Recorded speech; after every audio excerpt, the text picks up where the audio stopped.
रानी करबे तू हमारा से झगड़ा तब बोला कैसे के तोरा बिनु जीबौगे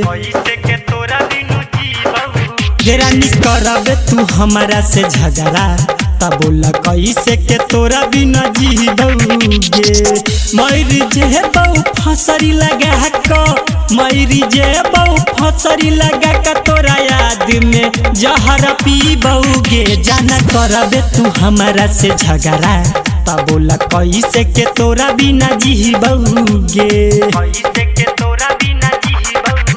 रानी करबे तू हमारा से झगड़ा तब बोला कैसे के तोरा बिना जीबौगे मैरी जे बहु फसरी लगा क मैरी जे बहु फसरी लगा क तोरा याद में जहर पीबौगे जाना करबे तू हमारा से झगड़ा तब बोला कैसे के तोरा बिना जीबौगे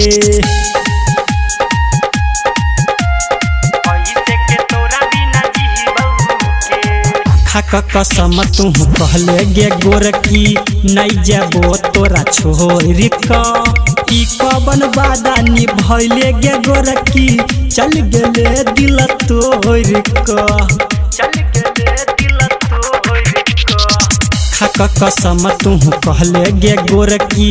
नहीं जाबो तोरा छोरी क ई कवन वादा निभैले गे गोरकी चल गेले दिल तोड़ क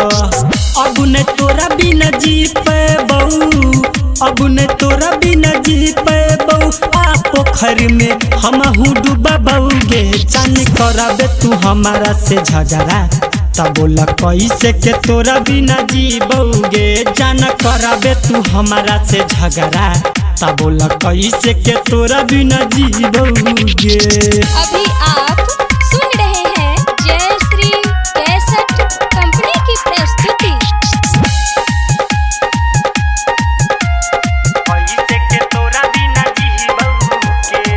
मर क जेबो समसान में जहिया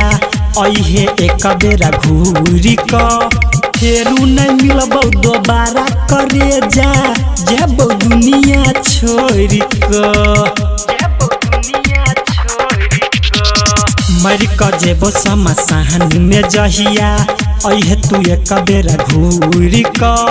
फेरू नहीं मिलबो दोबारा करे जा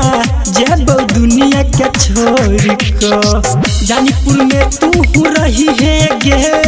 जानीपुर में तू रही है गे कमले सके जाना बन क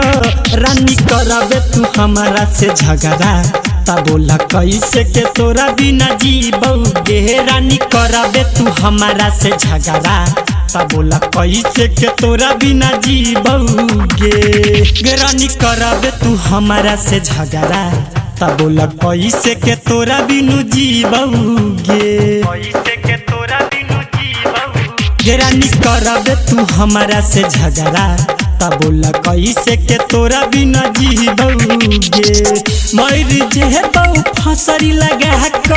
मैरी जे बहु फसरी लगा क तोरा याद में जहर पीबौगे जाना करबे तू हमारा से झगड़ा तब बोला कैसे के तोरा बिना जीबौगे।